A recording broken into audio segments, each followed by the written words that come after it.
ದೊಡ್ಡ ಮೊಳಿ ಪದಾರ್ಥ ಇವತ್ತು ಹೆಸೋಲಿ ಮೊಳಿ ಅಂತ ಇದಕ್ಕೆ ಕುಂದಾಪುರ ಪೇಟೆಯಿಂದ ತಗೊಂಬಂದು 8 ಸೇರು ಮೊಳಿ ಇತ್ತು. ಇದ್ರಾಗೆ ಗಸಿ ಮಾಡುವ ಮೊಳಿ ಗಸಿ ಇವತ್ತು ಹೆಸೋಲಿ ಮೊಳಿ ಗಸಿ ಮಾಡುವ ಒಡ್ತು ಅಷ್ಟೆ.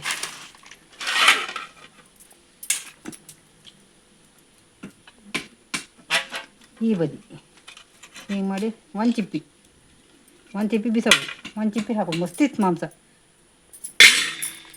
ಈ ಬದಿ ಹೀಗಿರುತ್ತಲ್ಲ ಈ ಬದಿ ಕತ್ತಿ ಹಾಕೋದು ಹಿಂಗೆ.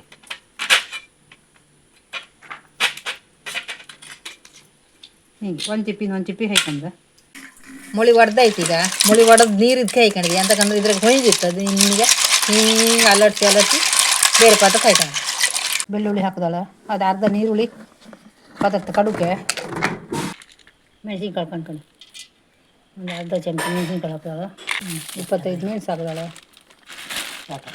ಸಾಕು ಬೇಕಾದ್ರೆ ಕಂಡು ಹಾಕೊಂಡು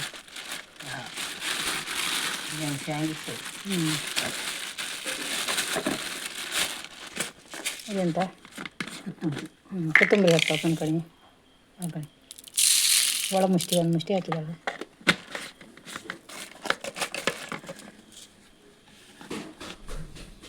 ಅದೆಂತ ಜೀರಿಗೆ ಹಾಕ್ತಾವೆ ಕಣಿ ಒಂದು ಅರ್ಧ ಚಮಚ ಹಾಕಷ್ಟು ಅಷ್ಟಕ್ಕ ಒಂದು ಅರ್ಧ ಚಮಚಿ. ಮತ್ತೆಂತ ಹಾಕ್ತಿತ್ತು ಮೆತ್ತಿ ಕಾಳು ಹಾಕ್ತಿತ್ತು ಅಂದರೆ ಇದು ಚೆನ್ನಾಗಿ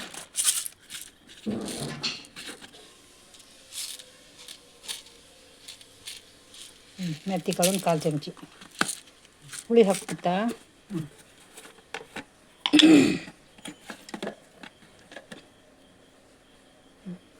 ಹುಳಿ ಮೆಂಚ ಒಂಚೂರು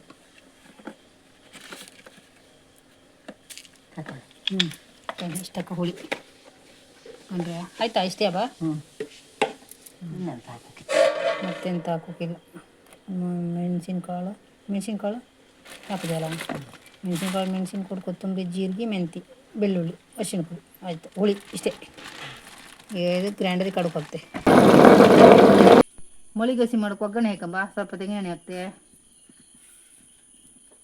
ಸಾಕು. ಒಂದು 8 ಚಮಚ ತೆಂಗಿನೆಣ್ಣೆ ಸಾಸಿವೆ ಬೇವಿನೆಲೆ ಹಾಕ್ತೆ. ಬೇವಿನೆಲೆ ಜೊತೆ 3 ಬೆಳ್ಳುಳ್ಳಿ ಹಾಕಂತೆ ಒಂದು ಹಸಿಮೆಣಸು ಇರಲಿ 4 ದೊಡ್ಡ ನೀರುಳ್ಳಿ ಕಟ್ ಮಾಡಿ ಇಟ್ಕೊಂಡು ಹಾಕ್ತೆ. ಇಲ್ಲಿ ಟೊಮೆಟೊ ಹಾಕ್ತೆ. ಈಗ ಇದು 4 ಟೊಮೆಟೊ 4 ಈರುಳ್ಳಿ ಜೊತೆಗೆ ಮೊಳಿ ಹಾಕ್ತೆ. ಮೊಳಿ ಎಲ್ಲ ಒಟ್ಟು ಹಾಕಿ ಶುಂಠಿ ಗುದದ್ದು ಮೊಳಿ ಹಾಕ್ತೆ. ಈಗ ಮೊಳಿ ಹಾಕಿ ಮಸಾಲೆ ಎಲ್ಲ ಒಟ್ಟಾಕಿ ಬೇಯಿಸ್ತೆ ರುಚಿ ಆಗ್ತದಪ್ಪ. ಮಸಾಲೆ ಹಾಕ್ತೆ ಎಲ್ಲ ಒಟ್ಟಾಗಿ ಬೇಯ್ತು. ಈಗ ಮಸಾಲೆ ಈರುಳ್ಳಿ ಟೊಮೆಟೊ ಎಲ್ಲ ಒಟ್ಟಾಗಿ ಬೇಯ್ತು. ಮೊಳಿ ಸ್ವಲ್ಪ ನೀರು ಹಾಕಂತೆ.